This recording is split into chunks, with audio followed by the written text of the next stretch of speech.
आपके पास फ्रेम में दो टाइप ऑफ डिटर्मिनेसी होती है।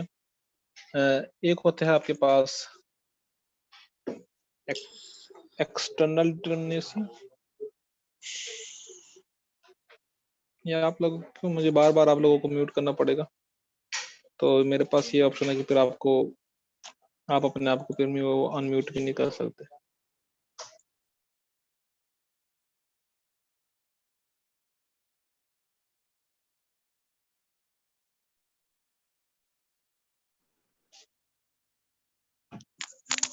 एक्सेल करवाइए आपने? एक्सेल तो आपको भेज दिया ना मैंने। एक कॉपी उसकी भी लगेगी, वो तो आप प्रिंट कर लेंगे। चलो सही है, मैं करूंगा तो गलत ही करूंगा। अच्छा, तो आपके पास जब आप फ्रेम और ट्रस की अगर बात करते हैं तो इसमें आपके पास दो टाइप ऑफ डिटर्मिनेसी होती है, फ्रेम एंड ट्रस में।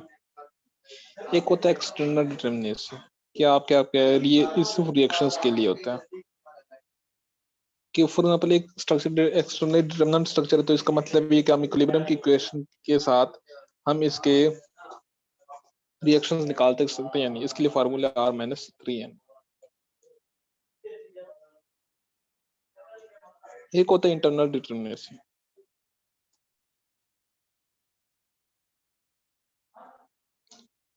ये है कि इसकी वजह से हम रिएक्शंस एंड इंटरनल फोर्सेस और मेंबर फोर्सेस ये निकाल सकते हैं, यानी सही है। एक स्ट्रक्चर है आपके पास, उसमें दो टाइप की ट्रस हो, फ्रेम और ट्रस में दो टाइप की डिटर्मिनेसी, तो एक होता है एक्सटर्नल, एक होता है इंटरनल। एक्सटर्नल में कि सिर्फ हम उसके क्या हम उसके रिएक्शंस निकाल सकते हैं, यानी और इंटरनल में ये है कि क्या हम उसके इंटरनल मेंबर फोर्सेस भी निकाल सकते हैं, यानी। तो आपके पास फॉर एग्जांपल एक इस फ्रेम के लिए इसके लिए भी same formula R-3n, but need to cut the loops. ये मैं बताता हूँ कि क्या बात है। तो आपके पास आपके पास डिटर्मिनेसी होती है, एक होता है एक्सटर्नल, एक होता है आपके पास इंटरनल। और आपके पास इसका फार्मूला R-3n, इससे आप सिर्फ रिएक्शंस निकाल सकते हैं। और इंटरनल डिटर्मिनेसी का मतलब क्या, हम इसके इंटरनल या मेंबर फोर्सेस भी निकाल सकते हैं, यानी। और इसके लिए भी फार्मूला 3 यानी है, मगर we need to cut the loops. अब ये स्ट्रक्चर फॉर एग्जांपल हम देखते हैं, ये आपके पास एक फ्रेम है। अब इस फ्रेम के आपके पास हमने वो एक स्ट्रक्चर है, वो इंटरनली हम इसलिए सिर्फ इंटरनली डिटर्मिनेसी निकालते हैं यहाँ पे, एक्सटर्नली नहीं निकालते। उसकी वजह क्या है कि इंटरनल में दोनों आ जाते हैं, रिएक्शंस भी आते हैं और इंटरनल फोर्सेस भी आ जाते हैं। तो इसका मतलब है कि जब फॉर एग्जांपल एक स्ट्रक्चर हमें इंटरनली डिटर्मिनेंट स्ट्रक्चर मिल गया, तो इसका मतलब है वो एक्सटर्नली डिटर्मिनेंट है।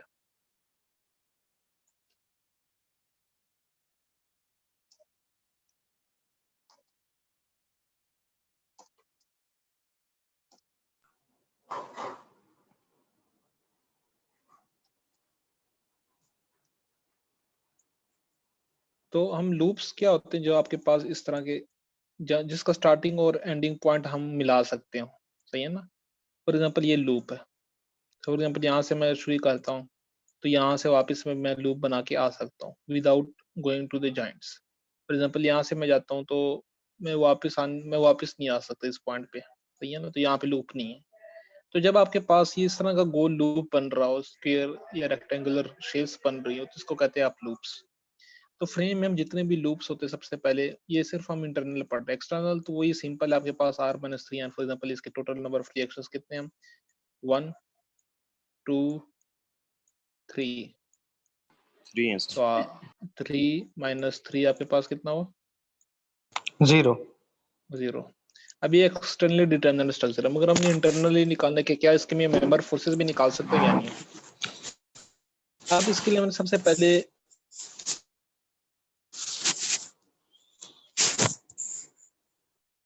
सबसे पहले मैं इसके जो है ना मेंबर फोर्सेस, इसके लिए सबसे पहले मुझे जो लूप को काटना पड़ेगा। लूप को काटने के लिए आपके पास फॉर एग्जांपल ये लूप था, इसको मैंने काटा। अब मैंने आपको बताया था पहले भी कि फ्रेम में आपके पास ट्रस में आपके पास दो फोर्सेस होती है, सिर्फ एक्सियल, और एक और बीम में आपके पास दो फोर्सेस होती है, एक शेयर होती है और एक मूवमेंट होता है।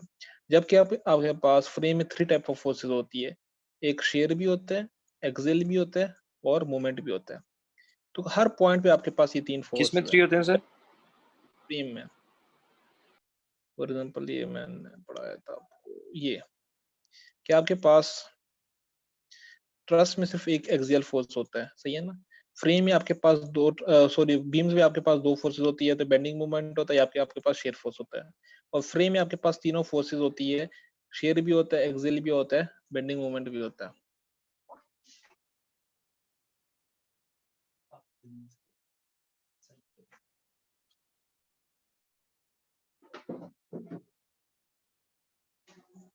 तो आपके पास 3 फोर्सेस होती है इसमें फ्रेम में, तो इसलिए जब भी जो भी पॉइंट आप काटेंगे तो उसमें आपके पास 3 फोर्सेस आएंगी। फॉर एग्जांपल यहाँ पे मैंने एक काटा है तो आपके पास 3 फोर्सेस आ गई। तो हमने जब लूप काटा तो आपके पास ये 3 फोर्सेस यहाँ पे आ गई, 3 यहाँ पे आ जाएगी और 3 तो रिएक्शंस है आपके पास। तो आपके पास ये जो फोर्सेस होती है equal and opposite in direction होती है। मींस ये वाला इक्वल और ये भी इक्वल ऑपोजिट डायरेक्शन, एक्सियल भी इक्वल एंड ऑपोजिट डायरेक्शन और मूवमेंट भी आपके पास इक्वल एंड ऑपोजिट डायरेक्शन होती है। तो अब हम निकालते हैं कि टोटल नंबर ऑफ आर क्या है। 1 2 3 4 5 6 7 8 9। तो आर कितना हुआ आपके पास? 9।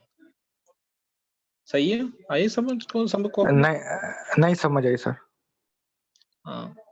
अब आप जब मैंने कहा कि जब भी आप लूप्स को, आपने सबसे पहला स्टेप होता है आपने लूप्स को काटना होता है। सही, लूप्स को जब काटा तो आपके पास ये 2 मेंबर्स बन गए, एक ये मेंबर बन गया और एक ये बन गया। मगर जिस पॉइंट पे भी आपने काटा तो वहां पे इंटरनल फोर्सेस भी आ जाएंगी। तो फ्रेम में क्योंकि 3 टाइप्स ऑफ इंटरनल फोर्सेस होते हैं तो वो भी आ जाए। ये जितनी भी इंटरनल फोर्सेस होते हैं ये इक्वल एंड ऑपोजिट डायरेक्शन में होते हैं। मतलब यहाँ पे अगर वर्टिकल फोर्स तो ये यहाँ पे डाउनवर्ड होगा, वही इक्वल। ये हॉरिजॉन्टल है तो ये हॉरिजॉन्टल। तो इसका मतलब आपके पास 3 और अननोन्स आ गए हैं, यहाँ पे भी ये और ये और ये और ये। इनमें से कोई 3 भी फाइंड हो गए तो आपके पास दूसरे 3 ऑटोमेटिकली फाइंड हो जाएंगे। इसका मतलब है आपके पास टोटल अननोन्स कितने हो गए? 9 हो गए। 3 जो पहले रिएक्शंस थे और 3 इंटरनल। आगे सबको समझ? Yes sir. Yes sir. और आपके पास n हो गए 2, एक ये हो गया, एक ये। तो आपके पास वही 9 - 3n।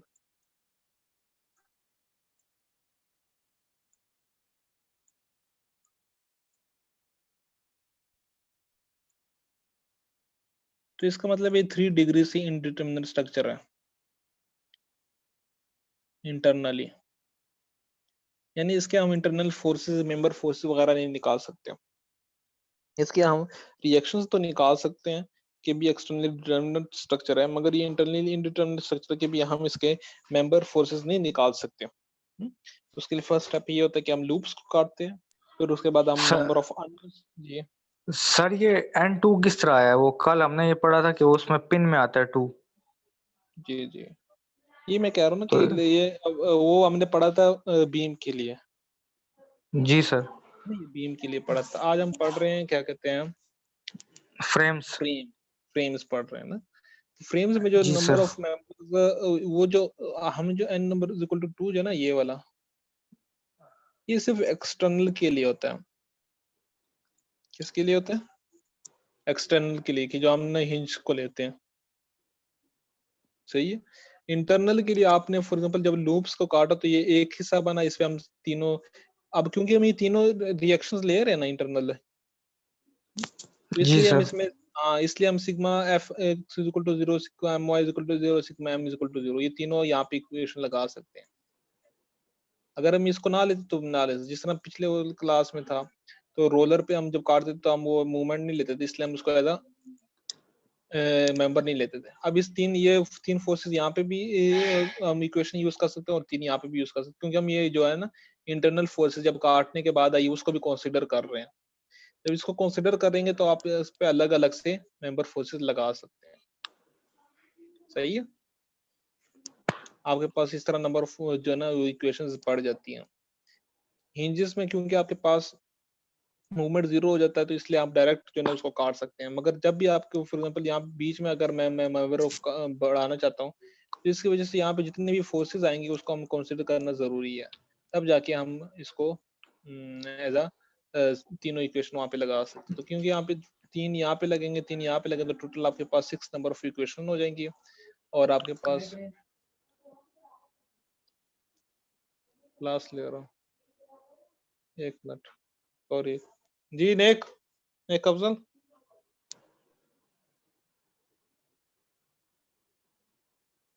सॉरी। अच्छा, आपके पास तो टोटल आपके पास 3 डिग्री ऑफ इंडिटरमिनेसी होती है, तो आपके पास इस तरह इसको हम सॉल्व कर सकते हैं। अब आपके पास फॉर एग्जांपल एक स्ट्रक्चर है उसमें लूप्स नहीं बनते, सही है ना।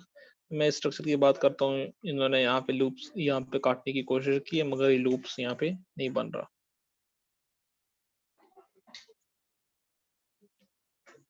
तो लूप्स नहीं बनते, इसको फिर काटने की आपको जरूरत नहीं पड़ती, फायदा भी कोई नहीं। फॉर एग्जांपल मैं इसको काटे बगैर सॉल्व करता हूँ तो मेरे पास टोटल नंबर ऑफ रिएक्शंस होंगे 1 2 3 4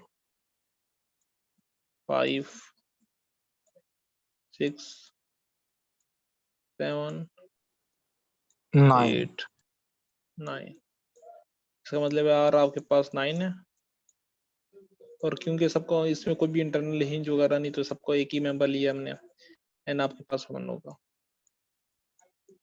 तो 9 - 3n। सर ये एन वाली पॉइंट R15 क्यों लिखा हुआ है? मैं बता रहा हूँ सर ये एन वाले आपके पॉइंट पास की समझिए सर, ये 1 कैसे आया? जी। सर ये एन जो है ये 1 कैसे आया सर? हाँ मैं बता रहा हूँ, सबर करो। मैंने बताया था कि लूप्स को काटते हैं सिर्फ। लूप्स का क्या मतलब है कि जिस तरह स्क्वायर बन रहा हो ना ये, तो इसको हम सिर्फ काटते हैं, सही है ना। यहाँ पे लूप बन रहा है कोई? हेलो। नो सर, कोई नहीं नहीं सर। सर, नहीं बन हाँ हाँ, लूप नहीं बन रहा है इसलिए हमने इसको काटा नहीं है। जब काटेंगे नहीं तो आपके पास ये टोटल एक ही मेंबर रह जाएगा, एक ही मेंबर है, सही है ना। जी सर। सर अगर हमारे पास एक हिंज लग रही है और एक रोलर स्पॉट लग रही है तो हमारे पास N2 आएगा। हिंज कहाँ पे लग रही हो? यहाँ पे एक साइड पे हिंज इंटरनल। और एक साइड पे जो है रोलर लग रहा है सर, किसी भी फ्रेम या बीम में, तो N2 होगा फिर हमारे पास। नहीं, हमेशा जब सर ये N कैसे जी निकलता है सर? काइंडली थोड़ा इसको एक्सप्लेन कर दें।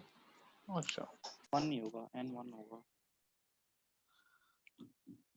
एन जो है ना आपके पास नंबर ऑफ मेंबर्स होते हैं, सही है ना।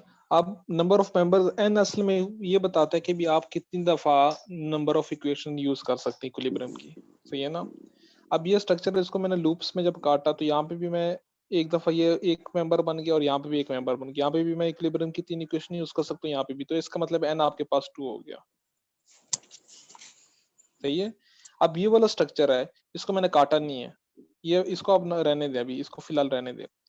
अब इसको मैंने काटा नहीं है, सही ना। इसका मतलब है कि टोटल का टोटल एक ही मेंबर है, ये टोटल का टोटल एक ही मेंबर है, तो इसमें सिर्फ आपके पास एक ही दफा इक्विलिब्रियम की इक्वेशन यूज होगी। Yes sir. तो टोटल आपके पास रिएक्शंस 9 आ जाते हैं, एन आपके पास 1 है, तो 9 - 3 आपके पास 6 इंडिटरमिनेसी आ गई, यानी 6 डिग्री से ये इंडिटरमिनेट स्ट्रक्चर है, सही है ना। Okay sir. अब मैं कहता हूँ नहीं, मैं काट देता हूँ इसको, लूप बेशक नहीं सर मगर ये मैं काट देता डिग्री कितनी आए सर? 0 आए तो फिर जनरेट होता है हूँ।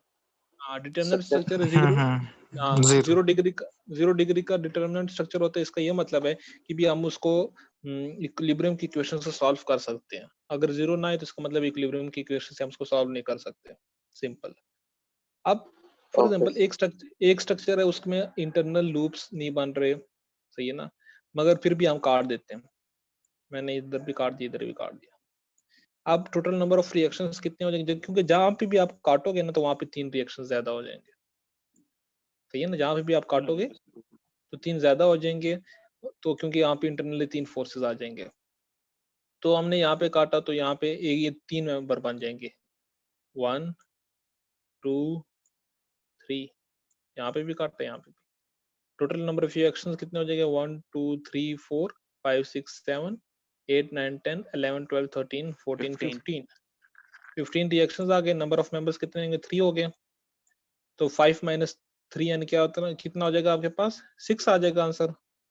और हमारा कितना आया था पहले, 6 ही आया था सर। 6 ही आया था पहले। दोनों इक्वल है ना। Yes yes sir. सर। इसका मतलब है कि इंटरनल लूप्स ना बन रहे हो, वैसे ही काटना फजूल है, उसका कोई फायदा नहीं है। ये सिर्फ समझाने के लिए।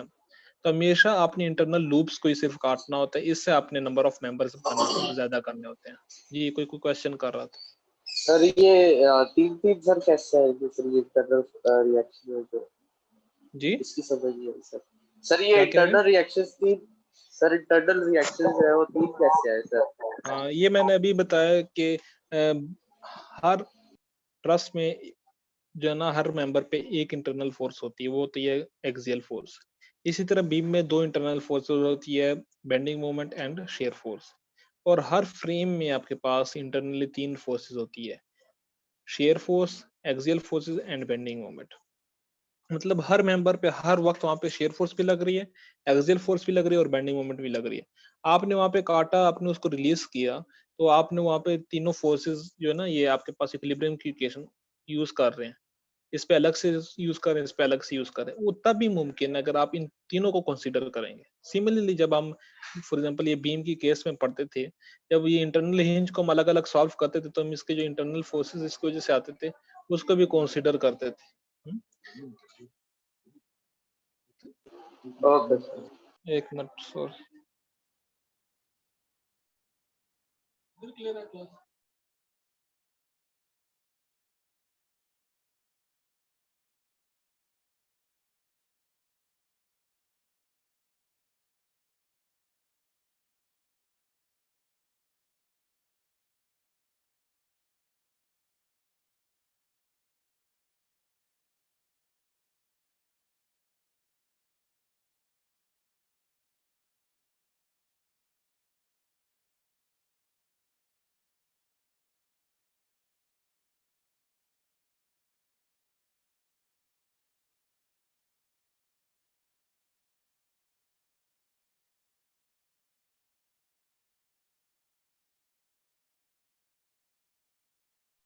सॉरी, हाँ मैं ये कह रहा था कि जैसे ये इंटरनल हिंज को हम अलग अलग सॉल्व करते तो इंटरनल फोर्सेस ले सकते थे, क्योंकि आप पहले से मूवमेंट जीरो होती, तो इसलिए हम उसको लेते ही नहीं है, सही है ना। तो इसलिए हम जब भी आप मेंबर को अलग अलग सॉल्व करेंगे, तब उसके लिए जरूरी है कि आप उसके इंटरनल फोर्सेस भी ले, तब जाके हम तीनों जने फोर्सेस जो है, सॉरी जो इक्विलिब्रियम की इक्वेशन वो यूज कर सकते हैं। अगर हम इसको कंसीडर नहीं करेंगे तो आप इक्विलिब्रियम की इक्वेशन नहीं सॉल्व यूज कर सकते, फिर इनको सेटिस्फाई करने के लिए आपके पास इंटरनल फोर्सेस जरूरी है। तो मैंने ये कहा अभी कि आपको पास इंटरनल लूप्स अगर आते हैं तो उसको काटना जरूरी है, अगर इंटरनल लूप्स ना आ रहे तो उसको काटना जरूरी नहीं है, क्योंकि उसकी वजह से फर्क नहीं पड़ता। तो हम थोड़ी सी प्रैक्टिस के लिए जो करते हैं,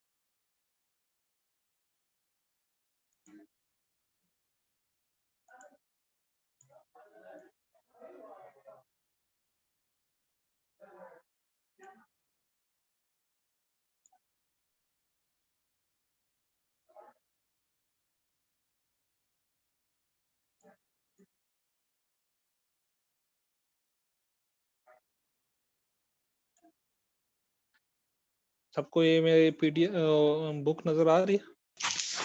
यस सर। Yes sir. आप Yes, sir. बताएं कि इसमें अगर मैंने सॉल्व करना हो ना, क्या कहते हैं, इस मैंने इसको सॉल्व करना है एग्जाम्पल, तो अब बताएं कि इसमें किस तरह आपके पास जी, तो इसमें बताएं आपके पास क्या आपके पास इसकी इंडिटरमिनेसी क्या होगी इंटरनली। तो सबसे पहले बताएं कि इसमें लूप्स आ रहे हैं नहीं। यस सर, आ रही हैं। यस सर आ रहा है। यस सर आ रही। हाँ, तो कितने लूप्स आ रहे हैं? सर 6 छः लूप्स आ रहा है।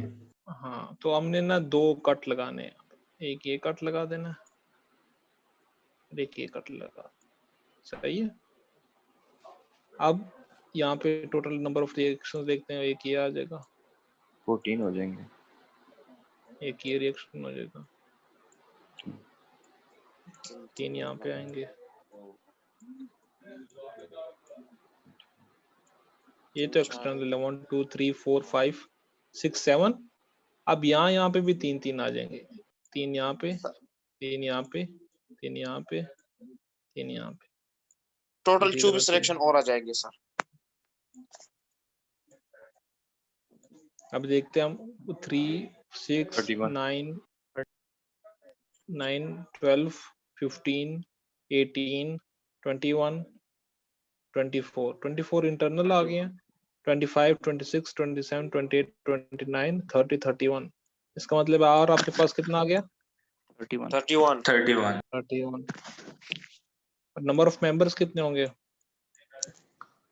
2 सर 3 और 2 2 और कोई? ये देखो, एक ये 3 मेंबर होंगे बन सर। जाएगा, 3 यस 2 मेंबर होंगे सर। सर आवाज कट रही है आपकी। 3 होंगे सर, 3। 3 मेंबर बन देंगे। देखे ना, इसको जब Yes. आपने बीच में से काटा,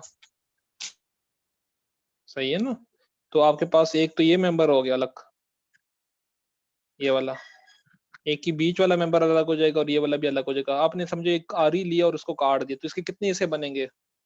3 से 3 से हाँ, तो 3 हिस्से हो गए, तो इसका मतलब है ना आपके पास क्या हो जाएंगे? 3। 3। अब आपके पास फार्मूला है R-3n, तो R आपके पास 31 है, माइनस 3 इंटू 3 9 हो जाएगा आपके पास। सर 22। तो ये आपके पास क्या आंसर आ जाएगा? 22।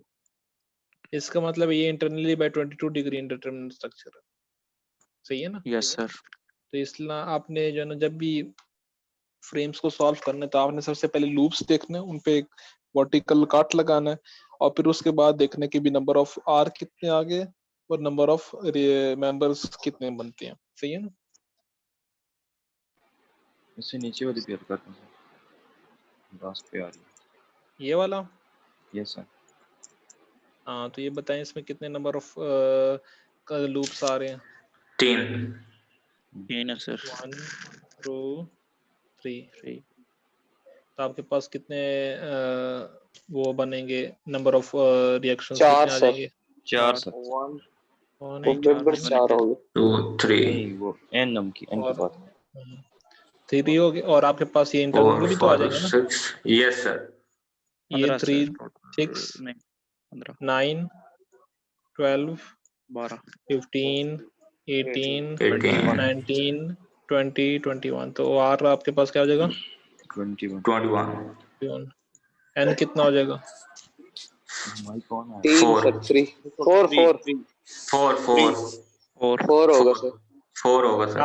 आप समझो आरी से आपने काट दिया था ना, तो एक 4 ये सर, हिस्सा बन 4। जाएगा, एक ये हिस्सा रह Yes, जाएगा, sir. एक ये हिस्सा रह जाएगा, एक ये 4 हो जाएगा।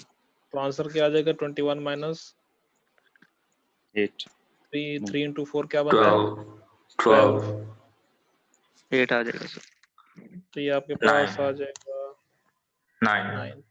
8 तो 9 9 डिग्री से ये इंडिटरमिनेट स्ट्रक्चर है। Yes sir.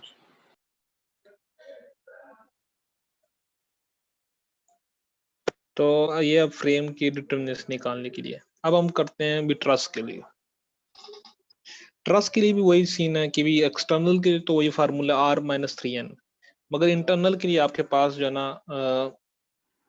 फार्मूला चेंज हो जाता है और ये बन जाता है m + r = 2j - 2j। कि आपके पास कोई भी स्ट्रक्चर हो इंटरनल, उसमें formula m plus r minus 2j बन जाता है। अब इसमें m जो है ये नंबर ऑफ मेंबर्स हो जाते हैं, r आपके पास नंबर ऑफ रिएक्शन हो जाती है, और j आपके पास नंबर ऑफ जॉइंट्स हो जाते हैं। अब असल में जितने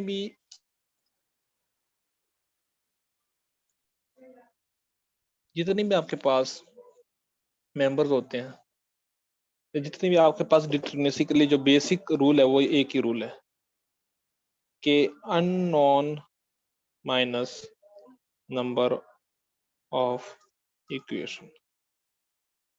ये बेसिक रूल है हर जगह कि unknown minus number of equation.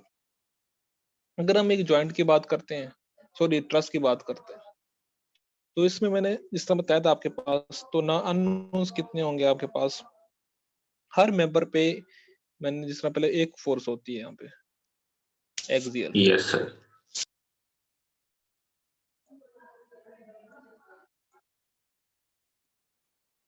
इसका मतलब है कि तमाम मेंबर पे कितनी हर पर मेंबर कितने आपके पास अननोन्स हो गए? 3 सर। पर मेंबर कितने अननोन्स हो गए? 1 दो दो। सर। एक ही दो। Axial yes sir. 1 होगा एक्सियल फोर्स। हेलो, ये आपने म्यूट करें। ये हर मेंबर पे एक ही अननोन्स है। ये इसको साइन को शो करने के लिए, फॉर एग्जांपल ये टेंशन को शो करने के लिए इन्वर्ट करेंगे तो कंप्रेशन, इसका मतलब है हर मेंबर में या तो एक टेंशन आएगी या तो कंप्रेशन आएगी। इसका मतलब है जितने नंबर ऑफ मेंबर्स होंगे उतने नंबर ऑफ अननोन्स है। फॉर एग्जांपल इस स्टेज में हम बात करते हैं तो 1 2 3 4 5 6 7 8 9 10 11 12 13 14 आपके पास नंबर ऑफ मेंबर्स है, तो 14 नंबर ऑफ अननोन्स होंगे। तो इसका मतलब है कि सबसे पहले अननोन्स में मेंबर्स होते हैं, मेंबर फोर्सेस, और इसकी किसके इक्वल होता है? नंबर ऑफ मेंबर्स के इक्वल है। जितने नंबर ऑफ मेंबर्स होंगे उतने नंबर ऑफ अननोन्स होंगे, क्योंकि आपके पास हर मेंबर पे एक अननोन होता है। इसके बाद जो अननोन्स इसमें है वो रिएक्शंस है।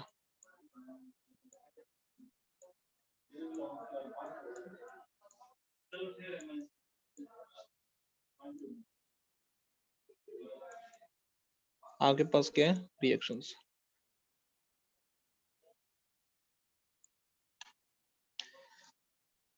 तो आपके पास हर मेंबर के ऊपर एक नंबर ऑफ रिएक्शन जो ना वो भी रिएक्शंस भी अननोन्स होते हैं, यानी इसमें 4 है तो 4 रिएक्शंस। तो आपके पास अननोन के लिए जो है ना फार्मूला वो ये बन गया m प्लस आर। m आपके पास नंबर ऑफ मेंबर्स और r नंबर ऑफ रिएक्शंस। हर मेंबर पे एक अननोन होता है एक्सियल फोर्स, और नंबर ऑफ रिएक्शंस भी अननोन होते हैं। तो टोटल नंबर ऑफ अननोन्स कितने हो जाएंगे? m plus r. अब है नंबर ऑफ इक्वेशंस।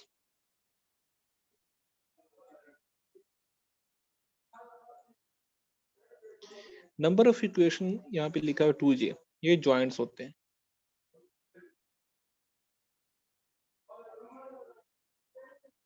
जब भी हम इंटरनल फोर्सेस की निकालते हैं तो हम जॉइंट्स लेते हैं बाय जॉइंट मेथड। आपने जो ना SA1 में पढ़ा होगा। तो हर जॉइंट पे दो फोर्सेस, दो इक्वेशन यूज होती हैं। Sigma fx equal to 0,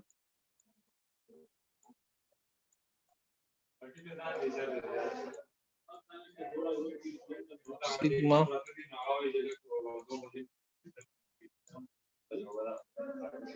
Fy is equal to 0। ये हर जॉइंट पे आपके पास दो फोर्सेस, दो इक्वेशन यूज होती हैं।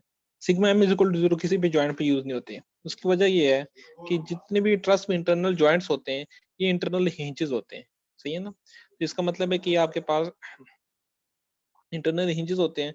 तो दूसरा ये आपके पास कि जितने भी जॉइंट्स होते हैं ये इंटरनल हिंजेस होते हैं, जिसमें sigma m is equal to 0 होता है।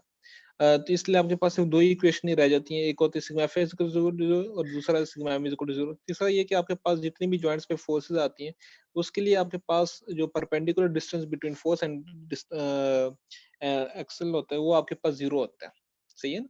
क्योंकि आपके पास तमाम जो फोर्सेस है या तो इनवर्ड टुवर्ड्स दी जॉइंट होते हैं या तो आउटवर्ड्स टुवर्ड्स दी जॉइंट होते हैं, तो इसलिए आपके पास परपेंडिकुलर जो डिस्टेंस है वो 0 होता है। तो अननोन्स जो है ना आपके पास वो m प्लस आर होता है कि जितने मेंबर्स हैं प्लस नंबर ऑफ रिएक्शंस। और दूसरा नंबर ऑफ इक्वेशंस क्या हो जाएंगे कि हर जॉइंट पे अगर दो फोर्सेस लगते हैं तो आपके पास टोटल कितने नंबर ऑफ इक्वेशंस हो जाएंगे, वो हो जाएंगे 2j के भी आपके पास ये नंबर ऑफ इक्वेशन हो जाएंगे। तो इससे जो आपके पास वैल्यू आएगी वो सर ये इंडिटरमिनेट 2J निकालती का ट्रस्ट दोबारा की। बता दें, 2J का दोबारा ये बता दें। मैं ये कह रहा हूँ कि हर जॉइंट पे आप दो इक्वेशन यूज कर सकते हैं, हर जॉइंट पे दो इक्वेशन यूज कर सकते हैं, sigma F equal to 0, sigma y equal to 0। ये जॉइंट पे अलग से ये दो यूज कर सकते हैं, इस पे अलग से, इस पे अलग से, इस पे अलग से, जब आप इंटरनल फोर्सेस निकालते हैं, इस पे अलग से, इस पे अलग से, इस पे अलग से, इस पे अलग से, तो टोटल नंबर ऑफ इक्वेशंस कितने हो जाएंगे, 2 into J, 2 into number of joints. जितने नंबर ऑफ जॉइंट्स होंगे उसको 2 से मल्टीप्लाई करेंगे तो टोटल नंबर ऑफ इक्वेशंस आ जाएगी, क्योंकि हर जॉइंट पे दो नंबर क्या कहते हैं इक्वेशन यूज होती है, sigma F is equal to 0, sigma F y is equal to 0। सबको समझ आ गई? सर इसमें जॉइंट सर वहां पे भी होगा ना सर, वो बीच में जाके सेंटर वाले ब्लॉक में सर क्रॉस बना हुआ है। क्रॉस पे ना आपके पास हो भी सकता है, नहीं भी हो सकता। असल में आपके पास ट्रस्ट सारे जो ना वो पिन कनेक्टेड होते हैं, सही है ना, इस तरह। अगर यहाँ पे भी पिन कनेक्टेड है तो फिर तो इसका मतलब है, यहाँ पे इस तरह डॉट लगा हुआ है तो इसका मतलब ये जॉइंट है। अगर ये नहीं तो इसका मतलब ये ओवरलैप कर रहे हैं, सिंपल ओवरलैप कर रहे हैं। ओवरलैप का मतलब पता है ना? जी सर। हाँ, तो इसका मतलब ये ओवरलैप कर रहे हैं, अगर यहाँ पे डॉट नहीं बना हुआ, सही है ना। अगर डॉट बना हुआ तो इसका ओके सर। मतलब है कि ये भी जॉइंट है। तो अगर हम इस केस की बात करते हैं तो टोटल आपके पास m कितने हो जाएंगे, r आपके पास कितने हैं, 1 2 3 4, और मेंबर्स आपके पास कितने हैं, 1 2 3 1 2 3 4 5 6 7 8 9 10 11 12 13 14। टोटल आपके पास 14 मेंबर्स हो गए, 4 रिएक्शंस हो गए। जॉइंट्स कितने हैं, 1 2 3 4 5 6 7 8 आपके पास जॉइंट्स हो गए। तो आपके पास टोटल आपके पास इसमें इसकी जो आप निकालेंगे तो आपके पास हो जाएगा 14 प्लस 4 माइनस 2 इंटू 8। तो ये आपके पास वैल्यू क्या आ गई, इसके आंसर क्या आएगा सर 16 और इधर क्या आंसर आएगा 2 हो जाएगा 18। टोटल, 2 हो जाएगा। तो ये आपके पास 2 डिग्री से इंडिटरमिनेट स्ट्रक्चर है, सही है ना। इसी तरह हम अगर इसको निकालना चाहते हैं तो आप सब इसको अपना देखें अभी फिलहाल, बताएं नंबर ऑफ रिएक्शंस कितने इधर। 4 सर 4। अब मैं जिससे पूछूंगा वही बताएगा। Okay, Bilal Afridi, can you hear me Bilal Afridi? Yes sir. हाँ, मुझे बताओ कि इसमें नंबर ऑफ मेंबर्स कितने हैं इस वाले ट्रस्ट में। सर इसमें नंबर ऑफ 18। कितना सर 18। Hello, okay. हेलो। अच्छा जी जी गलत बता रहे हैं, दाऊद अहमद। जी सर। हाँ, इसमें नंबर ऑफ मेंबर्स बताओ। ये पूरे वाले में सर, ये जो पूरे मैंने लगा निशान बनाया है।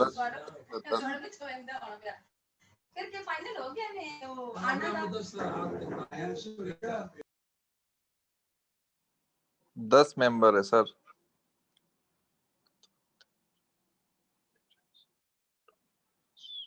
Okay good. मेंबर क्या होते हैं आपके पास, दो जो जॉइंट्स होते हैं जो जहाँ पे पिन कनेक्टिंग के दरमियान जो होता है वो एक मेंबर होता है। ये 1 2 3 4 और 5 6 सेम अगला 7 10 हो जाएगा। 8 9 10। अच्छा ये हमजा जफर, सर हमाद जफर है सर। हमजा जफर, हमाद जफर, सॉरी हमाद, आवाज आ रही है मेरी? जी जी जी सर आ रही है। जी ये हमाद बताओ कि इसमें नंबर ऑफ जॉइंट्स कितने हैं?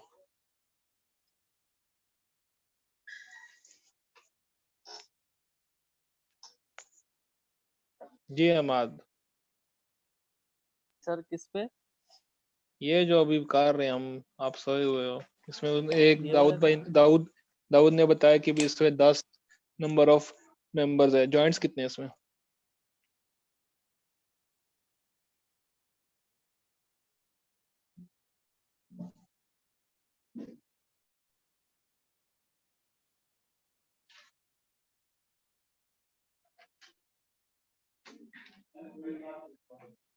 नहीं पता जी? हमजा सात। Tanveer, Hamza Tanveer, number of joints बताएं।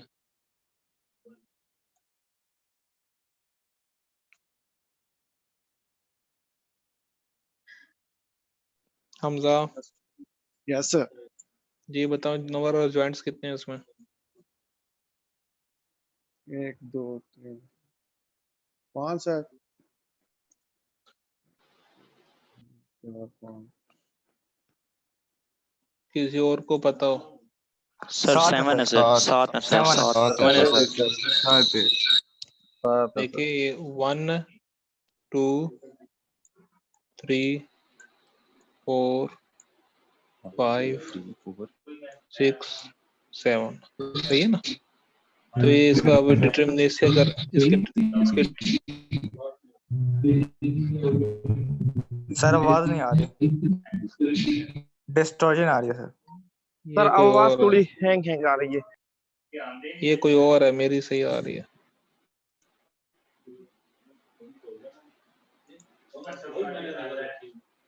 अब मेरी आवाज सही आ रही है? Yes sir. हाँ, तो इसके जी नंबर ऑफ सर। रिएक्शन से 4 है, नंबर ऑफ मेंबर्स 10 है और जॉइंट्स आपके पास 7 थे। तो फार्मूला है m+r-2j, तो 10 + 4 - 7 × 2, तो ये क्या आ जाएगा आंसर? 0। इसका मतलब ये डिटरमिनेंट स्ट्रक्चर है। Static determinant. यस। तो मैं आप सबको लिए एक क्वेश्चन है,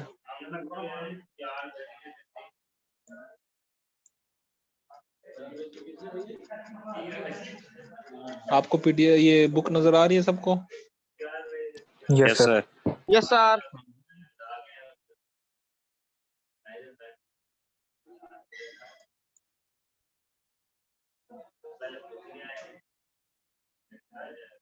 ये वाला क्वेश्चन करते हैं।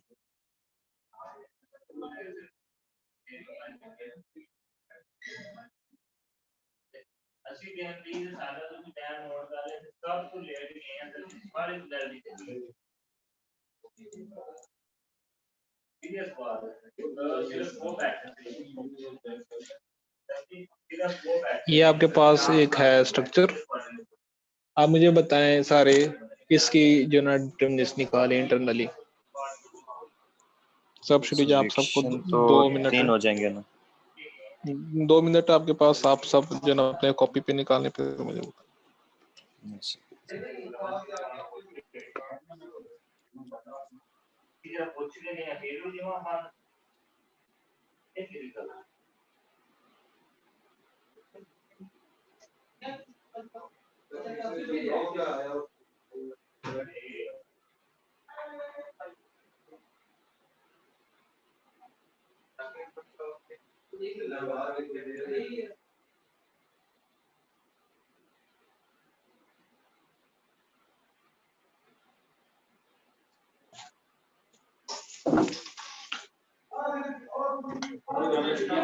जी इर्तिजा जलील,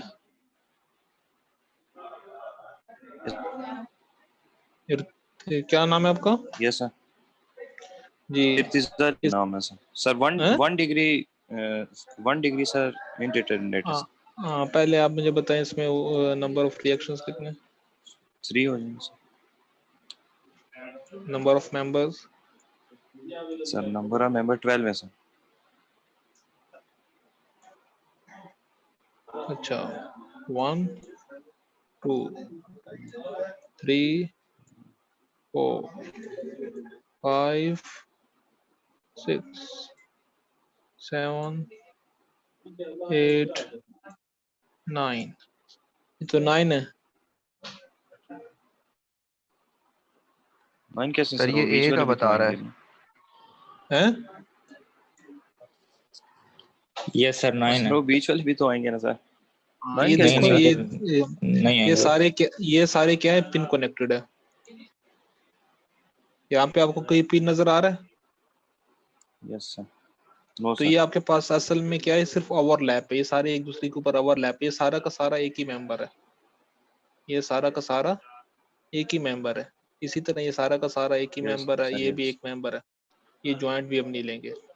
तो कौन मुझे ज्वाइंट्स का बताएगा? जी अहमद अब्दुल्ला।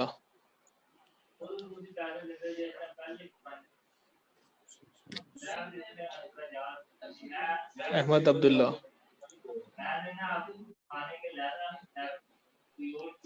जी सर। अस्सलाम वालेकुम। मुझे बताएं। वालेकुम सलाम। इसमें ज्वाइंट्स बताएं कितने हैं?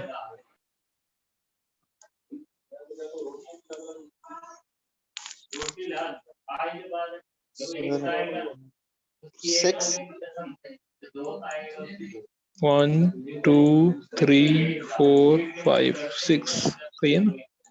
1 2 3 4 5 6 ज्वाइंट्स आपके पास 6 है। सही है ना? तो आपके पास फार्मूला है m+r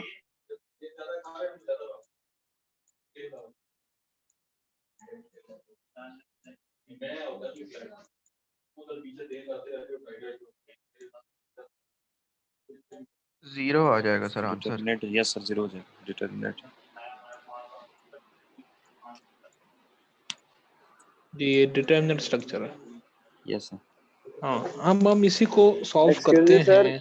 जी जी सर ये पिन सपोर्ट है या रोलर सपोर्ट है सर? या जहाँ पे एक रिएक्शन लग रहा है सर, ये देखने रोलर से है पिन नजर, सपोर्ट ये लग रहा रोल नहीं, ये रोलर ही है। एक मिनट। है सर। देखने से सर रोलर तो सर ये बी में देखे ना सर, वो उन्होंने रोलर सही बनाया है। इधर तो उन्होंने पिन जैसी रोलर बनाया है। ये पिन नजर आ रहा है आपको? जी सर। ये पिन है और ये रोलर है। ये नीचे से राउंडेड है ना, तो ये जी घूमेगा। सर। सही है ना? अगर ये इस तरह का ओके सर। स्ट्रेट होता तो आपके पास ये पिन होता।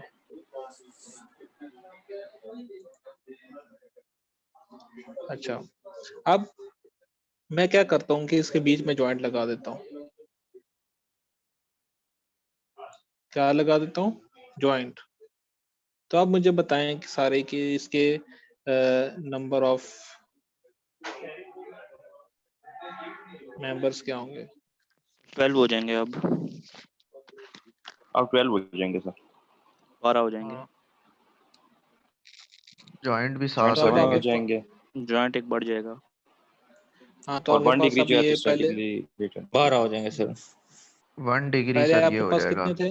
पहले इनडिटरमिनेट। मेंबर्स कितने थे आपके पास? पहले 9 9 थे सर। 9 पहले थे 9 सर। थे। हाँ तो ये आपके पास फिर 10 11 10 11 12 12 12 हो जाएंगे आपके 13 पास। 13 नहीं, अच्छा 12 होंगे। फिर उसके 13 बाद नहीं ज्वाइंट्स होंगे कितने हो जाएंगे? पहले कितने थे? 12। 7 पहले 6 थे, अब 7 पहले हो जाएंगे कितने सर। थे ज्वाइंट्स? पहले 6 थे। 6 थे। ज्वाइंट 7 थे? पहले 6 थे 6 ना? थे 6 6 थे। थे सर। अब ये 6 7 थे वाला भी 7 आ हो गया। जाएंगे। 6 थे सर। 7 हो जाएंगे। हाँ अब 12 प्लस 12 प्लस आर कितने आपके पास? 7 3 है। 3 minus 2 into 3 7 minus 2 into 7 minus 14। Sir तो ये आपके पास ये R3 कितना कैसे है सर, ये 27 समझाए? नहीं 14। रिएक्शंस 2 होते into हैं 7 ना, आर 14 ही होता रिएक्शन है। होते हैं। 1 डिग्री इंडिटरमिनेंट। आपके पास आर रिएक्शन होते हैं, पिन पे 2 रिएक्शन होते हैं और रोलर पे 1 रिएक्शन होता है। टोटल कितने रिएक्शन हो गए? यस सर 3 रिएक्शन हो गए। तो आर इसलिए ओके 3 सर, ओके। तो आपके पास टोटल कितनी वन डिटरमिनेसी आ गई इसकी? 1 degree sir. 1 1 degree. Degree sir 1 degree. तो इसका मतलब ये है कि ये सिर्फ इंटरनल जॉइंट लगाने से आपके पास इसकी जो इंडिटरमिनेसी है वो 1 होगी। पहले क्या था, इंटरनल स्ट्रक्चर है, तो आपने इसको भी देखना होता है कि भी ओवरलैप आ रहे हैं या नहीं आ रहा, और क्या कहते हैं फिर उसके लिहाज से आपने नंबर ऑफ जॉइंट्स बढ़ाने होते हैं या नंबर ऑफ मेंबर्स। अच्छा, यहाँ तक आगे सबको समझ? Yes sir. अभी ये जल्दी से हम थोड़ा सा, आप लोग लेट हो गए हो। अच्छा, अब हम पढ़ते हैं स्टेबिलिटी के बारे में। एक स्ट्रक्चर होता है स्टेबल, एक होता है अनस्टेबल, सही है ना। फॉर एग्जाम्पल मेरा आप लोगों से एक क्वेश्चन है, एक आपके पास बीम है,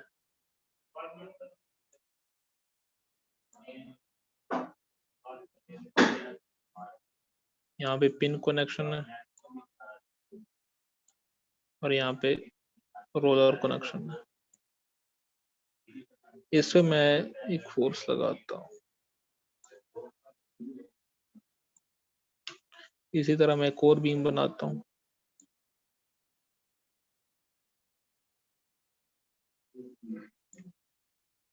यहाँ पे भी पिन कनेक्शन है,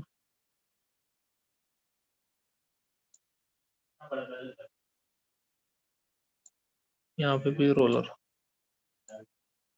इसमें मैं एक फोर्स लगाता हूँ,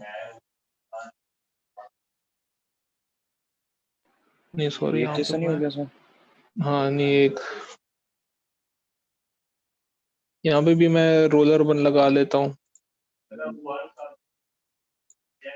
यहाँ पे भी रोलर लगा लेता हूँ। अच्छा, अब मुझे कोई लड़का बताए, जुनेद मजीद।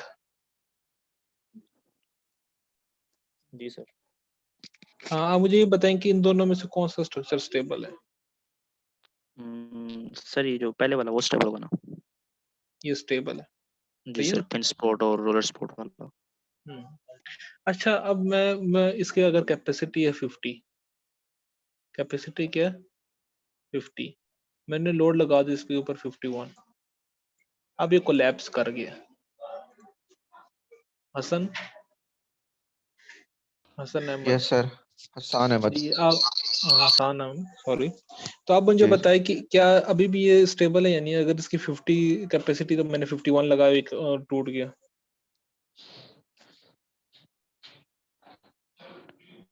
सर टूट गया तो स्टेबल तो नहीं होगा ना? ये स्टिल ये स्टेबल है आपके पास, सही है ना। एक स्ट्रक्चर स्टेबिलिटी अनस्टेबिलिटी का ताल्लुक उसकी कैपेसिटी से नहीं है, सही ना। एक स्ट्रक्चर है फॉर एग्जांपल, वो स्टेबल था, मगर उसकी कैपेसिटी से ज्यादा वजन डालोगे तो जाहिर बात वो तो टूटेगा। कोई भी ऐसा स्ट्रक्चर तो फिर तो जी दुनिया में नहीं है कि वो स्टेबल हो, क्योंकि किसी भी स्ट्रक्चर जी की कोई ना कोई अपर लिमिट होती है कि भी उसके बाद वो जी कोलैप्स करता है, सही कोलैप्स है ना। कर जाता है। मगर मगर एक स्ट्रक्चर है, जैसे नीचे वाला स्ट्रक्चर है, उसको मैं बेशक फुल सरिया डाल दूं, उसमें क्या कहते हैं कंक्रीट ही ना हो, स्टील का स्ट्रक्चर बना दूं, जितना भी मैं इसको मजबूत बनाऊंगा, मगर ये फिर भी हमेशा क्या रहेगा, अनस्टेबल रहेगा, सही है ना। क्योंकि इसमें जब भी यस इंक्लाइन फोर्स लगेगी तो आपके पास ये मूव करने लग जाएगा। जी, तो दो आपके रिएक्शन पास, होंगे। हाँ, तो आपके पास वो जो है ना, क्या कहते हैं, हर वो स्ट्रक्चर जो आपके पास विदाउट क्या कहते हैं थोड़ी सी भी फोर्स उस पर लगे तो वो कोलैप्स कर जाए, उसके उसका मैकेनिज्म ऐसा हो कि वो कोलैप्सिंग मैकेनिज्म हो, तो वो हमेशा एक अनस्टेबल स्ट्रक्चर होता है। और एक स्ट्रक्चर है कि उसके मतलब है आपके पास कैपेसिटी से बढ़ जाए, वो आपके पास स्टेबिलिटी का ताल्लुक उसके साथ नहीं है।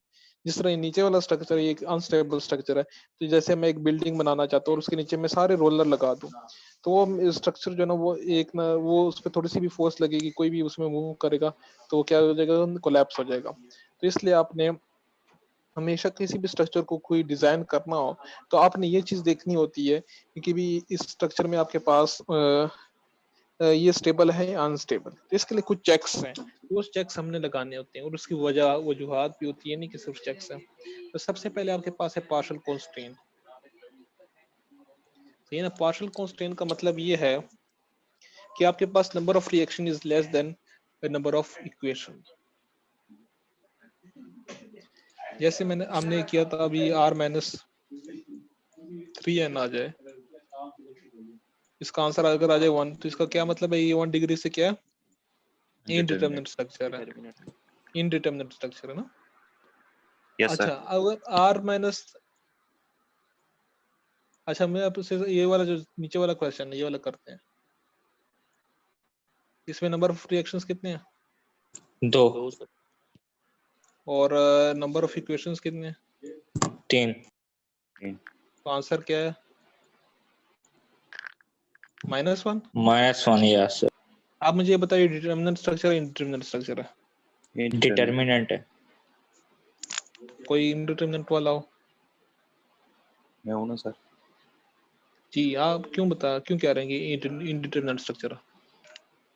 सर ये नेगेटिव में जा रही है, मींस के ये नहीं आपके होल्ड कर पास पाएगी सर। इंडिटरमिनेंट स्ट्रक्चर का क्या मतलब है? मैं बार बार बताता भी हूँ सर के वो जो नंबर ऑफ इक्वेशन जो रिएक्शन होते हैं सर हम उसको सॉल्व कर सकते हैं ना, नंबर की जो इक्वेशंस होती कि जब भी आपके पास नंबर ऑफ इक्वेशंस जो होती हैं वो इक्विलिब्रियम से अगर ज्यादा हो जाए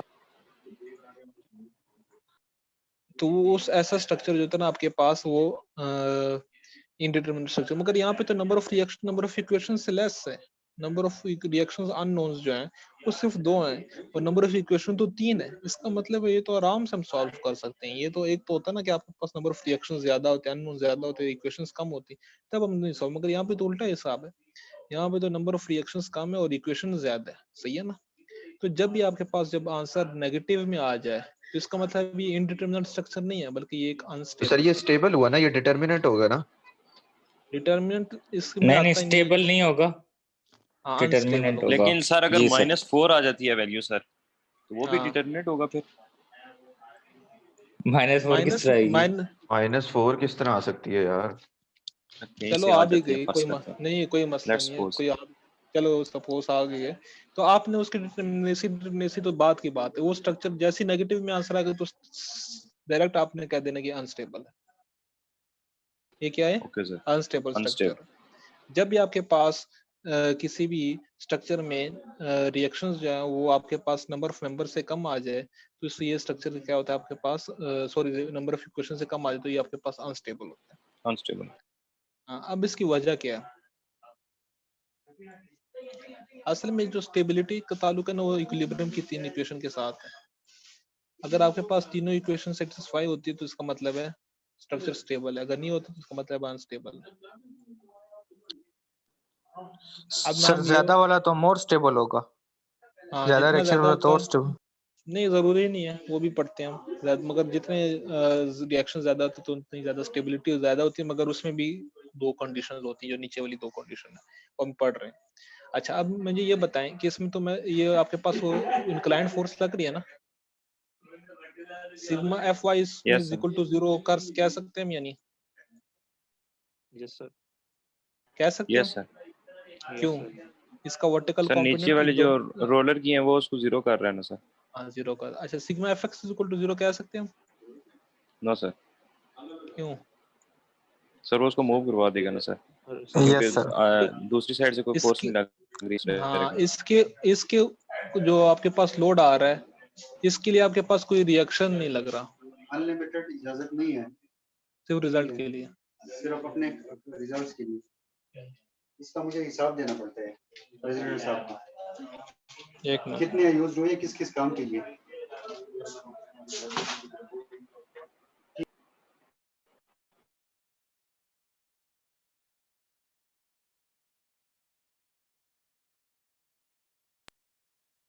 अच्छा तो अभी हमारे पास नंबर ऑफ जो जिस तरह क्योंकि इसके लिए ओरिजेंटल के लिए कोई भी रिएक्शन नहीं है आपके पास जो इसको स्टेबलाइज करे, सही है ना? तो इसलिए आपके पास ये sigma F is not equal to 0 है, सही है ना? तो आपके पास जब भी नंबर ऑफ रिएक्शन कम होंगे नंबर ऑफ इक्वेशन से तो आपके पास तीनों की तीनों इक्वेशन स्टेबल वो नहीं होंगी, सेटिस्फाई नहीं होंगी। क्योंकि आपके पास जब नंबर ऑफ रिएक्शंस ही कम है, जैसे आपके पास 2 रिएक्शंस है या एक रिएक्शन है तो जाहिर बात है कोई ना एक तो अनसेटिस्फाई रहेगा, सही है ना? अतः के फोर्स क्योंकि आपके बहुत कम है इसलिए आपके पास फोर्सेस इतनी कम होती है कि वो स्ट्रक्चर को तीनों इक्वेशन को सेटिस्फाई नहीं कर सकती, इसलिए आपके पास स्ट्रक्चर अनस्टेबल होता है। फॉर एग्जांपल हम एक क्वेश्चन करते हैं, जैसे ये स्ट्रक्चर है, सही ना? ये हमने पिछली दफा पढ़ा था कि अगर फिक्स इस तरह स्लाइडर में लग जाए जिसमें आपके पास 2 रिएक्शन होते हैं, एक वर्टिकल और एक मूवमेंट होता है। तब जैसे इस पे फॉर एग्जांपल मैं और इंक्लाइंड फोर्स लगाऊंगा तो क्या ये मूव करेगा? सर ये कौन सा वाला आप कह रहे हैं? ये वाला सवाल मैं कर रहा हूँ। नहीं होगा अब शायद सर। ये स्लाइडर है, नहीं होगा सर। ये नहीं स्लाइडर होगा। है, बात तो सुनो, ये नहीं स्लाइडर फिर है। होगा सर, फिर होगा सर। हाँ, ये मैंने पिछले क्लास में पढ़ाया था कि अगर एक फिक्स की स्लाइडर के ऊपर हम फिक्स करवाते, सही है ना, तो इसके दो यस सर। रिएक्शन होते हैं, एक मूवमेंट होता है और एक वर्टिकल। हॉरिजॉन्टल रिएक्शन नहीं होता, सही है ना, क्योंकि उसके ऊपर जब हॉरिजॉन्टल फोर्स लगती है तो ये स्लाइड कर जाता है, सही है। Yes. अब इस स्ट्रक्चर पे जब भी आपके पास इंक्लाइंड फोर्स लगेगी, ये स्लाइड कर जाएगा। ये क्या कर जाएगा? ये Slide स्लाइड कर कर स्लाइड जाएगा। कर। ये अनस्टेबल स्ट्रक्चर है, क्योंकि आपके पास टोटल रिएक्शंस कितने, 2 हैं, और इक्वेशंस क्या हैं, 3 है, तो आपके पास नेगेटिव में आंसर आएगा। अभी इस स्ट्रक्चर में मैं यहाँ पे पिन कनेक्शन कर देता हूँ। अब मुझे बताएं, क्या ये मूव करेगा? हाँ सर। Yes sir. है? करेगा? जी सर करेगा, क्योंकि स्लाइडर नहीं लगा है। करेगा सर। नहीं करेगा नहीं सर। करेगा नहीं सर, करेगा सर। यहाँ पे मैंने इसको पिन पिन रोक लगा लीजिए। दिया, सही है ना, पिन और यहाँ रोकेगी पे ना सर। बेशक इनका ओरिजेंटल फोर्स भी लगा दूंगा, तब भी जाके ये आपके पास मूव नहीं करेगा। उसकी वजह क्या? क्योंकि ये रिएक्शन देगा आपके पास। ये क्या देगा आपके पास? रिएक्शन देगा। रिएक्शन। रिएक्शन देगा। हाँ, तो हमेशा सबसे पहले जो चेक है आपके पास कि आपके पास R is less then 3n। अगर ये चीज आ गई तो इसका मतलब ये स्ट्रक्चर क्या है? अनस्टेबल है। ओके, अब मैं एक और, अच्छा, अब मैं आपसे एक और सवाल पूछता हूँ।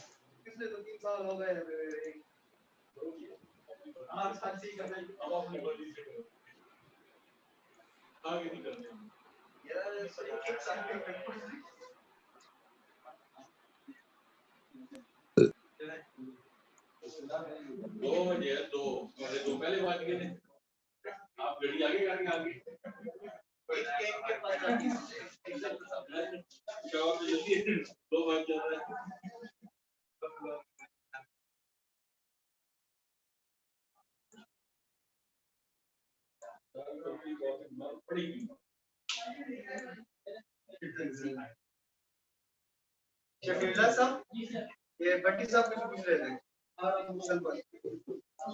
ये बताएंगे। सर मेरे कमेंट, एक मिनट।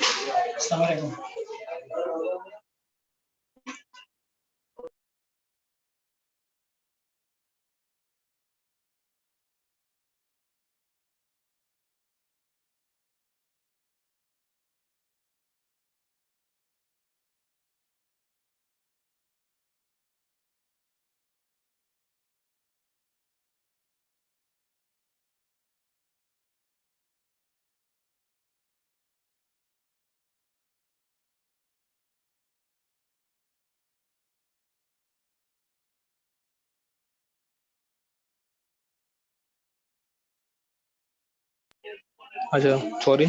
तो आपके पास फॉर एग्जांपल ये दो स्ट्रक्चर्स हैं, सही है ना, तो इसमें आपके पास 3 रिएक्शंस होंगे। एक यहाँ पे ये होगा, एक ये होगा, ये ओरिजेंटल आपके पास है, इसका ये होगा, इसी तरह ये होगा। इसमें मैंने ये कर दिया कि ओरिजेंटल लगा दिया रोलर, सही है ना, यस सर। ओरिजेंटल सर ये रोलर बड़ा लगा। शोर है सर, ये शायद आपके पीछे ही है, इर्तिजा के पीछे। नहीं, मैं रूम में बैठा हूँ पीछे। अच्छा, बड़ा चलो, शोर आ रहा है यस, सर। चलिए आप लोग आप म्यूट करें, इंशाल्लाह मैं। कोई मसला नहीं है सर, आप पढ़ा। अच्छा, ये मैं रिकॉर्डिंग भी करूँ इंशाल्लाह। अच्छा, आप मुझे ये बताएं कि इन दोनों में से असद खटक, जी सर। हाँ, मैं इन दोनों पे ये फोर्स लगाई है मैंने, जी सर। ये फोर्स लगाई है मैंने। जी सर।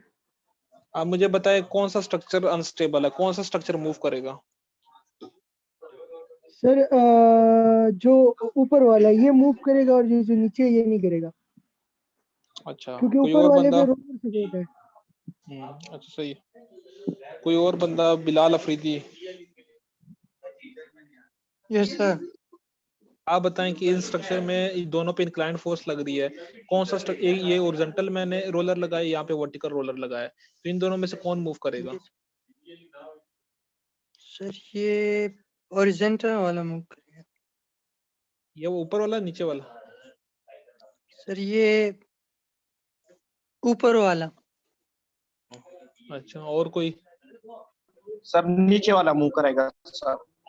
ऊपर वाला किस तरह मूव सर कर ऊपर सकता वाला है ये? मूवमेंट ऊपर वाला नीचे किस वाले तरह मूव करेगा कर? सर, ऊपर वाला नहीं कर सकता मूव। हाँ ये देखो, ये आप खुद विजुअलाइज करें, एक बीम है, यहाँ पे पिन लगाओ, यहाँ पे रोलर लगाओ, इसके ऊपर इंक्लाइंड फोर्स लग रही है, तो किधर मूव करेगा? ओरिजेंटल मूव करेगा। ओरिजेंटल मूव करेगा तो पिन तो इसको नहीं मूव करवाने देगा। Yes sir. ठीक है। हाँ, मगर इस वाले स्ट्रक्चर पे आप तीनों में, दोनों में तीन तीन फोर्सेज है, यानी आपके पास R = 3N है, ठीक है ना, मतलब वो 0 माइनस पिन ही है। इस स्ट्रक्चर में आपके पास अगर हम इस पे वो इंक्लाइंड फोर्स लगाते हैं तो आपके पास ये इधर मूव करेगा, इस तरह करेगा ना, इवन तो ये यहाँ पे पिन लगा हुआ है। सबको इसकी बात समझ आई? Yes sir. Yes sir. क्योंकि ये आपके पास इस तरह सरफेस है, ये रोटेट कर सकता है, तो आपके पास ये मूव करेगा। और ये वही स्ट्रक्चर है, सिर्फ मैंने रोलर की पोजीशन चेंज कर दी तो स्ट्रक्चर अनस्टेबल हो गया। सही है ना, वो स्ट्रक्चर क्या हो गया? अनस्टेबल हो गया। अब ये एक और रूल है कि आपके पास तमाम के तमाम रिएक्शंस अगर कॉन्ग्रुएंट हो, कॉन्ग्रुएंट का मतलब है कि अगर तमाम की तमाम रिएक्शन आप एक पॉइंट पे इंटरसेक्ट करते हो तो आपके पास ये स्ट्रक्चर भी अनस्टेबल होता है। अगर आपके पास तमाम के तमाम रिएक्शन एक पॉइंट पे इंटरसेक्ट करते हो तो आपके पास ये भी अनस्टेबल होता है। अब इसका क्या मतलब है? इसके लिए मैं एक आपके पास लाइंस लगाता हूँ। ये आपके पास सबसे पहले ये पिन है, यहाँ पे पिन है, यहाँ पे एक ओरिजेंटल लाइन लगाता हूँ। ये वर्टिकल है, वहां पे वर्टिकल लाइन लगा लेता हूँ। यहाँ पे भी वर्टिकल फोर्स लग रही है, यहाँ पे भी वर्टिकल। तो हम देखते हैं कि ये दो पॉइंटों पे आपके पास इंटरसेक्ट कर रहे हैं। एक इस पॉइंट पे इंटरसेक्ट कर रहा है, एक इस पॉइंट पे इंटरसेक्ट कर रहा है। अब हम दूसरा वाला लेते हैं।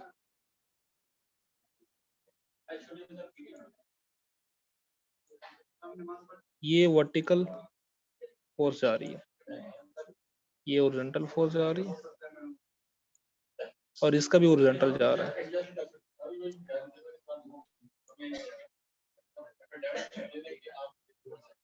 अब मुझे बताएं ये कितने पॉइंटों पे इंटरसेक्ट कर रहा है?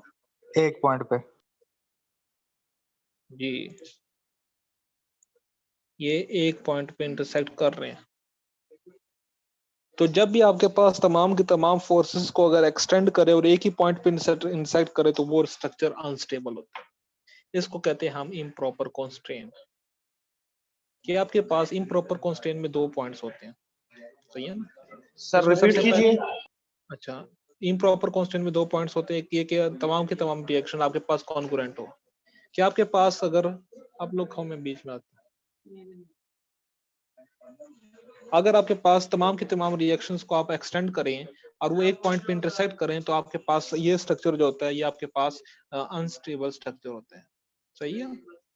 सर ये तमाम नीचे का वाले तमाम जिसके का एग्जांपल्स हैं सर, ये कैसे एक पॉइंट पे लगते हैं सर? जी, जैसे फॉर एग्जांपल ये रोलर है ना। Yes sir. तो जो मैंने पिछली क्लास में बताया थी, इंक्लाइंड रोलर, तो उस पे इंक्लाइंड ही रिएक्शन लगता है उसके परपेंडिकुलर। Yes sir. तो इसके ऊपर ये रिएक्शन यस सर। लगेगा, यस सर। इसके ऊपर ये रिएक्शन लगेगा, यस सर। इसके ऊपर ये रिएक्शन लगेगा। रो पॉइंट। इन सबको मैं एक्सटेंड करता हूँ तो कहाँ पे इंटरसेक्ट कर रहा ओ है? पॉइंट। O point. वो पॉइंट पे इंटरसेक्ट कर रहे हैं। तो जब भी आपके पास तमाम की तमाम रिएक्शंस एक ही पॉइंट पे इंटरसेक्ट कर रहे हैं तो ये आपके पास क्या होता है? अनस्टेबल स्ट्रक्चर होता है। इसकी वजह क्या होती है? सही है ना? फॉर एग्जांपल यहाँ पे मैं P लगाता हूँ फोर्स, यहाँ पे मैं P फोर्स लगाता हूँ, तो आपके पास यहाँ पे मैं P फोर्स लगाता हूँ, यहाँ पे सिग्मा m = 0 लेता हूँ मैं। अब जब मैंने यहाँ पे सिग्मा m = 0 लिया तो इस फोर्स की वजह से आपके पास मूवमेंट क्या आएगा? इस रिएक्शन की वजह से कोई भी नहीं। 0 आएगा ना, क्योंकि आपके पास ये फोर्स इसी पॉइंट से गुजर रही है। इसकी वजह से भी 0 आएगा। इसकी वजह से भी 0 आएगा। Yes sir. सर ये दोबारा बता दें, ये 0 किस तरह आएगा? जब भी आपके पास कोई भी फोर्स अगर उसकी जो लाइन ऑफ एक्शन है उसी पॉइंट से पास कर दी तो उस पॉइंट पे उसका मूवमेंट 0 होता है, क्योंकि आपके पास मूवमेंट होता है फोर्स इनटू परपेंडिकुलर डिस्टेंस। तो क्योंकि इस पॉइंट का ये पॉइंट अगर हम एक्सटेंड करें तो इसी पॉइंट पे जब समझिए आपके पास एक दरवाजा है, अब दरवाजे पे आप परपेंडिकुलर फोर्स लगाएंगे तो कभी मूव करेगा? नो सर, नहीं करेगा। नहीं क्योंकि आपके सर। पास फोर्स इनटू डिस्टेंस जो है ना वो जीरो है, डिस्टेंस जीरो है आपके पास, क्योंकि फोर्स इसी के ऊपर से पास कर रही है। हमेशा परपेंडिकुलर डिस्टेंस आप लेते हैं, उसके लिए आपके पास फोर्स इस डायरेक्शन में होना जरूरी है, सही है ना? तो आपके पास इस पॉइंट का आपके पास मूवमेंट क्या हो जाएगा, इस फोर्स का 0 और इस फोर्स का 0 और इस फोर्स का 0। और ये जो फोर्स एक्सटर्नली लग रही है इसका मूवमेंट आएगा यस सर आएगा। P डी कोई इंटू डिस्टेंस है डी हाँ P इंटू डी। तो डी इसको काउंटर कौन करेगा, कौन सी फोर्स काउंटर करेगी? जो मिड वाली सर है ये सर, जो बी वाली, ए वाली सर, सेंटर बी वाली सर, सेंटर वाला सर सेंटर बी वाले वाला भी तो करेगा। उसी पॉइंट, सेंटर वाला भी उसी पॉइंट से पास हो रहा है। ये समझो एक दरवाजा है, सही है ना? ये पॉइंट करेगा सर। ये देखो ना बी वाला सेंटर, ये ए ओ से नहीं पास कर रहा, यस सर, उससे वहां से कर रहा है। तो इसका मूवमेंट जीरो होगा ना। Yes sir. सर फिर मैं बी और सिग्मा, सी के दरमियान कोई फोर्स होनी चाहिए। आप सिग्मा एफ एक्स और सिग्मा एफ वाई ना लें, आप सिग्मा एम की बात कर रहे हैं, सही है ना? सिग्मा एम की बात कर रहे हैं। तो इस वाले फॉर एग्जांपल ये ए वाई है, ये बी वाई है, ये सी वाई है। इन तीनों फोर्स पे जैसे मूवमेंट ओ पे जीरो होगा या नहीं? Yes sir. यस सर होगा। और एक्सटर्नल फोर्स की वजह से क्या होगा, P इंटू डी, सही है ना? तो क्या ये जीरो के इक्वल है? No sir.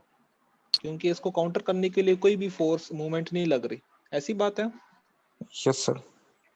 हाँ, तो इसलिए आपके पास जब भी तमाम की तमाम फोर्सेस एक ही पॉइंट पे इंटरसेक्ट करते हैं, कॉन्ग्रुएंट होते हैं, तो उसमें आपके पास वो अनस्टेबल स्ट्रक्चर होता है। उसकी वजह क्या है कि जब भी एक्सटर्नल लोड लगेगा, जिस पॉइंट पे वो कॉन्ग्रुएंट है उस पॉइंट पे वो मूवमेंट देगा, क्योंकि उस पॉइंट पे आपके पास तमाम के तमाम रिएक्शंस की जो मूवमेंट होती है वो जीरो होती है। इस बात के आगे सबको समझ? Yes sir. हाँ, अब लास्ट पॉइंट ये कि तमाम के तमाम रिएक्शंस अगर पैरेलल हो, तमाम की तमाम रिएक्शंस क्या हो आपके पास, पैरेलल हो। फॉर एग्जांपल आपके पास ये सवाल करते हैं, ये इसमें रिएक्शन आएगा, एक रिएक्शन ये आएगा, एक ये रिएक्शन, तो इसमें आर आपके पास कितने हैं?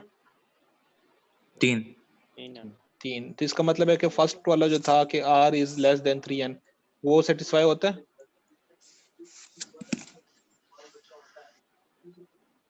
हेलो, इसकी डिटरमिनेसी क्या आएगी? Hello, yes sir. इसकी डिटरमिनेसी क्या आएगी? सर ये जीरो आएगी, डिटरमिनेंट स्ट्रक्चर है। तो इसका मतलब है कि पहला वाला पॉइंट तो इसमें हम सेटिस्फाई नहीं हुआ, इसका मतलब है कि ये आपके पास नेगेटिव में आंसर नहीं है, तो इसका मतलब ये स्टेबल स्ट्रक्चर है। दूसरा आपके पास पॉइंट है कि तमाम के तमाम रिएक्शंस वो कॉन्ग्रुएंट हो। कॉन्ग्रुएंट का मतलब है कि तीनों एक पॉइंट पे इंटरसेक्ट करें। तो अगर हम तीनों को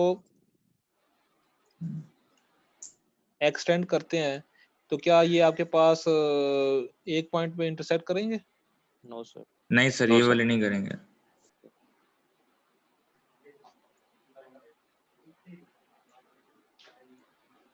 ये तीनों पैरेलल है ना, तो आपके पास ये कभी भी एक पॉइंट पे इंटरसेक्ट नहीं करेंगे। तो इसका मतलब है पहले तो दोनों पॉइंट जो है ना हमारे, वो ये वाला ये इसके मुताबिक भी स्टेबल है और इसके मुताबिक भी स्टेबल है, सही है ना? Yes sir. तो आप मुझे ये बताइए, जब इंक्लाइन फोर्स लगेगी इसके ऊपर तो ये मूव करेगा या नहीं? नहीं करेगा। करेगा सर, स्लाइड कर जाएगा। हाँ, क्योंकि आपके सारे के सारे आपके पास फोर्सेस एक ही डायरेक्शन में है, जिसका मतलब वो हॉरिजॉन्टल डायरेक्शन में आपके पास काउंटर करने के लिए कोई भी रिएक्शन नहीं है। Yes sir. सही है ना? तो इसका मतलब ये है कि जब भी आपके पास तमाम के तमाम रिएक्शंस पैरेलल हो, यानी एक ही डायरेक्शन में हो, तब भी आपके पास स्ट्रक्चर जो है ना वो अनस्टेबल होता है। Yes sir. तो हमने 3 पढ़े हैं कि एक तो ये कि आपके पास सबसे पहले कि नंबर ऑफ रिएक्शंस अगर आपके पास लेस देन 3n हो, यानी नंबर ऑफ इक्वेशन से, तो वो स्ट्रक्चर अनस्टेबल होता है। Yes sir. और अगर आपके पास तमाम की तमाम रिएक्शंस एक ही पॉइंट पे इंटरसेक्ट करते हों तमाम के तमाम, तो वो भी अनस्टेबल होता है। अगर तमाम के तमाम रिएक्शन आपके पास पैरेलल हो तभी वो अनस्टेबल। तो इन तीनों में से कोई एक पॉइंट भी चेक हो जाए ना, तो इसका मतलब ये स्ट्रक्चर अनस्टेबल है। यस सही है। तो किसी को कोई क्वेश्चन हो? सर ये जो पैरेलल वाली सर जो ये है डायग्राम सर, जी ये हमारे पास डिटर्मिनेंट तो नहीं है ना sir? R determinant minus structure है। 3 सर कैसे? डिटरमिनेंट आर R आर 3 हो आपके जाएगा ना पास सर? 3 है और आपके पास नंबर ऑफ इक्वेशन कितनी होंगी? 1 3 होती है थ्री ना। Three three sir. हाँ तो R माइनस लेकिन 3 क्या आएगा आंसर? 0। 0। तो 0 इसका मतलब डिटरमिनेंट स्ट्रक्चर है ना। तो आपके सर पास R हमारे मतलब पास 3 है ना सर? हाँ 3 into 3 सर। 3 माइनस 3 क्या होता है? ठीक है सर, मैं कह रहे थे तो लड़के कह रहे हैं 3 आएगा। 0 आएगा ना। Yes sir.